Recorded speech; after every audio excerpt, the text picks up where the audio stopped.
Assalamualaikum warahmatullahi wabarakatuh. Perkenalkan, nama saya Naufal Ahmad Sotoni dengan nomor NIM 43040020004. Di sini saya akan menjelaskan pengertian perkembangan bahasa. Istilah perkembangan bahasa merupakan pergabungan dua kata, yaitu perkembangan dan bahasa. Perkembangan merupakan proses perubahan kualitatif yang mengacu pada fungsi organ-organ jasmani. Artinya, istilah perkembangan tidak menunjukkan perubahan yang bersifat materi. Sedangkan kata bahasa dapat diartikan sebagai alat yang digunakan oleh manusia untuk menyampaikan pesan. Menurut Sudarsono, bahasa adalah alat komunikasi antar manusia. Atkinson menyampaikan bahwa bahasa adalah cara utama untuk mengkomunikasikan isi pikiran. Yang kedua, ada tahapan perkembangan bahasa. Pada sekitar usia 1,5 sampai 2,5 tahun, perolehan frasa dan unit kalimat atau sintaks dimulai. Anak mulai mengkombinasikan kata tunggal menjadi ucapan dua kata. Pada saat mereka 4 tahun, anak memiliki 1.000 kata dan mereka dapat membuat kalimat yang sesuai dengan tata bahasa. Yang ketiga, ini ada potensi perkembangan bahasa. Ada 3 fungsi menurut manusia. Yang pertama, bahasa sebagai alat pernyataan isi jiwa. Yang kedua, bahasa sebagai perasaan dalam kurung mempengaruhi orang lain. Dan yang ketiga, bahasa sebagai alat untuk menyampaikan pendapat. Assalamualaikum warahmatullahi wabarakatuh. Perkenalkan, nama saya Rupi Asalafiyah dengan NIM 43040200014. Saya akan menjelaskan D. Perolehan bahasa anak.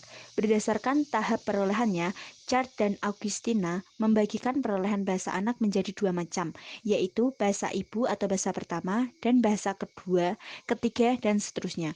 Penamaan bahasa ibu atau bahasa pertama adalah mengacu pada sistem linguistik yang sama. Yang dimaksud bahasa ibu adalah satu sistem linguistik yang pertama kali dipelajari secara alamiah dari ibu atau keluarga yang memelihara seorang anak. Kata dan konsep pada proses perkembangan bahasa. Pada usia kira-kira 1 tahun, anak mulai memberi nama benda-benda. Apa yang mereka lakukan pada waktu mereka mulai dapat berbicara adalah menghubungkan konsep ini pada kata-kata yang digunakan untuk orang dewasa. Apa yang mereka lakukan pada waktu mereka mulai dapat berbicara adalah menghubungkan konsep ini pada kata-kata yang digunakan untuk orang dewasa. Pada usia kira-kira 1 sampai 2,5 tahun, tahap selanjutnya mulai berkembang. Anak-anak yang berbahasa ibu bahasa Inggris mulai mengembangkan kata-kata tunggal menjadi ucapan dua kata, seperti their car. Seharusnya there's the cow. Jimmy baked. Seharusnya that Jimmy a bake.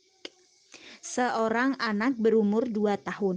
Tahap selanjutnya ketika dia mendengar seorang mengucapkan doggy pada seekor anjing piaraan, akan memfokuskan fakta bahwa binatang itu berkaki 4 dan bergerak, dan membuat hipotesis berdasarkan 2 ciri untuk mendefinisikan doggy.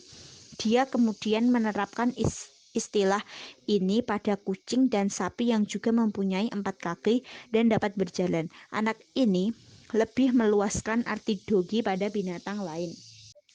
F. Struktur dasar bahasa. Fonologi. Sistem bunyi bahasa. Bahasa dibuat dari bunyi-bunyi dasar atau fonem. Aturan fonologi memastikan bahwa rangkaian bunyi tertentu muncul, misal SP, B, A, atwat, dan beberapa tidak muncul, misalnya Z, H, A, T, A, U, H, P. Kedua, morfologi atau bahasa mengenai pemesanan kata. Setiap kata dalam bahasa Inggris dibuat untuk satu morfem atau lebih. Ketiga, sintaks atau aturan bahasa untuk mengombinasikan kata guna membentuk frasa dan kalimat yang dapat diterima. 4. Semantik, arti kata-kata dan kalimat dalam bahasa tertentu. Setiap kata memiliki seperangkat ciri semantik yang unik.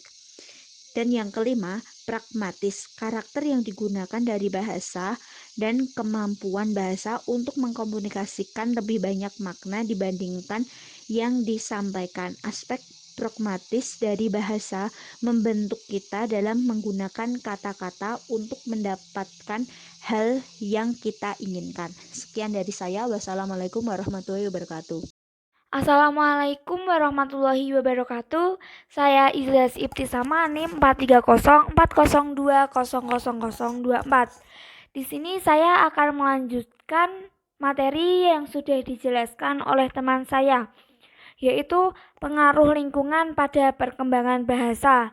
Banyak bahasa berpendapat bahwa pengalaman anak, bahasa tertentu yang harus dipelajari, dan konteks ketika pembelajaran terjadi dapat dengan kuat mempengaruhi pencapaian. Bukti bagi peran penting lingkungan dalam perkembangan bahasa datang dari kasus anak-anak yang sangat kurang memiliki paparan bahasa. Pada tahun 1970, pekerja sosial rutin California berkunjung ke rumah seorang wanita yang mengalami kebutuhan parsial yang melamar menjadi pelayan umum. Pekerja sosial tersebut menemukan bahwa wanita dan suaminya telah membesarkan anak perempuan yang berusia 13 tahun. Ganie dalam tempat terkunci dan hampir sepenuhnya terisolasi sepanjang masa kanak-kanaknya.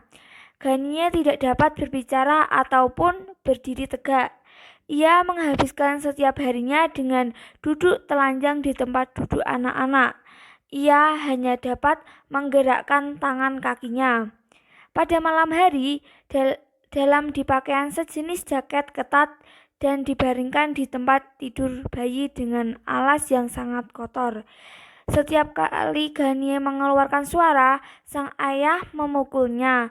Sang ayah tidak pernah menggunakan kata-kata untuk berkomunikasi dengan sang putri. Ia hanya menggeram dan berteriak kepada putrinya. Anak-anak yang mengalami kekerasan seperti Ganie dan kurang terpapar bahasa selama bertahun-tahun kemungkinan besar tidak dapat berbicara secara normal. Terima kasih. Sekian pemaparan dari saya. Wassalamualaikum warahmatullahi wabarakatuh.